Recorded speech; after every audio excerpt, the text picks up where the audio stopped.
Pozdravljeni, moje ime je Gregor Divjak. 3. julija sem uspešno magistriral. Rad bi vam predstavil mojo nalogo, koncept zložljive mobilne hiše.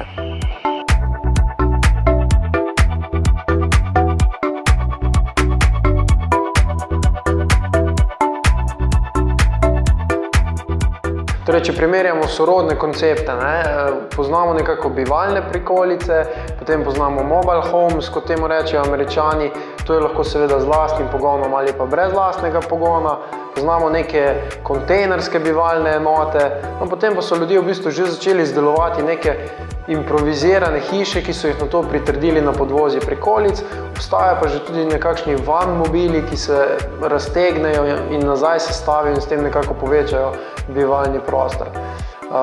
Zdaj naša hiša, tovrstna hiša, ta koncept bi nam omogočil hitrejši in enostavnejši premik kot nekatere druge mobilne hiše, tiste, ki jih je seveda sploh možno prestaviti, zagotoviti čim večjo bivalno površino, tako kot klasične hiše.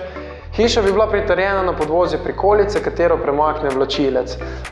Hiša se s pomočjo hidravlik ali pa ročno razstavi in sestavi, s čimer je omogočen ponovni premik.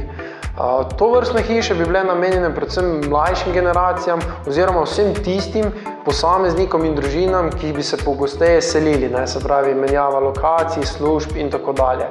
Ciljne stranke bi lahko bile tudi podjetja, ki pošiljajo svoje zaposlene po različnih krajih ali pa tisti, ki upravljajo delo na terenu, naprimer gradbena podjetja, vojska in tako dalje. Služijo pa lahko nenazadnje tudi kot počitniška stanovanja z možnostjo premika.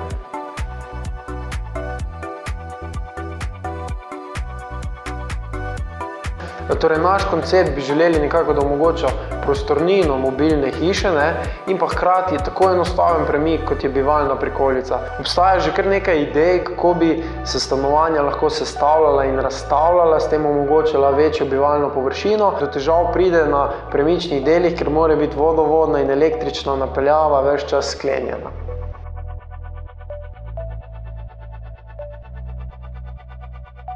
V bistvu dobro bi bilo zagotoviti ročno in mehansko postavitev, zdaj mehansko bi nam omogočile v bistvu hidravlike, ročna postavitev bi bila v bistvu bistveno cenejša. Omogočeno je lahko tudi tako, da je v bistvu tlačna črpalka oziroma elektromotor že v sklopu tega našega koncepta, lahko pa se v bistvu tudi uporabi premični elektromotor. Zdaj v prvi vrsti smo želeli izdelati koncept znotraj rednega prevoza, to pomeni, da prikolica ne sme presegati 2,55 m širine, 14 metrov dolžine in pa 4 metre višine.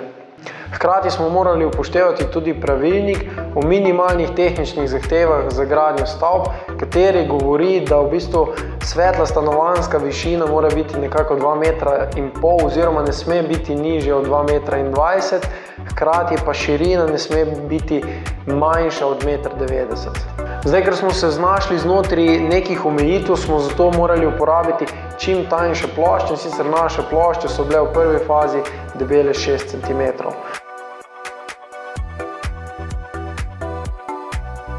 Prva faza sledi postavitev cilindričnih nog, torej prikolica se dvigne v zrak. Ti cilindri se nahajajo spredaj in zadaj. 4 cilindri poskrbijo, da se prikolica dvigne in da se nahaja v enaki ravnini. Postavitev mora biti na ravnih trdnih tleh. Prikolica se na tlo priključi na tlačno črpalko oziroma agregat, lahko pa se tudi priključi, kjer bo v bistvu tekla elektrika, torej na priključno omarico. V tej omarici se mora nahajati tudi priključek za optiko in pa priključek za vodno inštalacijo. Ko se cilindri raztegnejo in dvignejo prikolico v ustrezno ravnino, sledi postavitev dna. Kot sem že dejal, dno se v bistvu razmakne iz kasete in nato se postavi v enako višino kot fiksno dno. Sledi premik stene, to nam omogoča poseben mehanizem, ki nam omogoča v bistvu razteg in pa hkrati kasneje tudi zložitev dolge stranske stene. Sledi postavitev manjših sten, te se postavijo ročno. Gre zgolj za potisk za 90 stopinj. Streha se postavi na enak način, kot se postavi dno. V sami nalogi je bilo še cel kup nekih tehničnih detajlov, o katerih nisem imel zdaj časa govoriti. Zdaj, če koga ideja zanima, z veseljem predstavim tudi vse tiste detajle. Upam, da bom nekega dne imel možnost ta koncept izdelati in postaviti tudi v realnosti.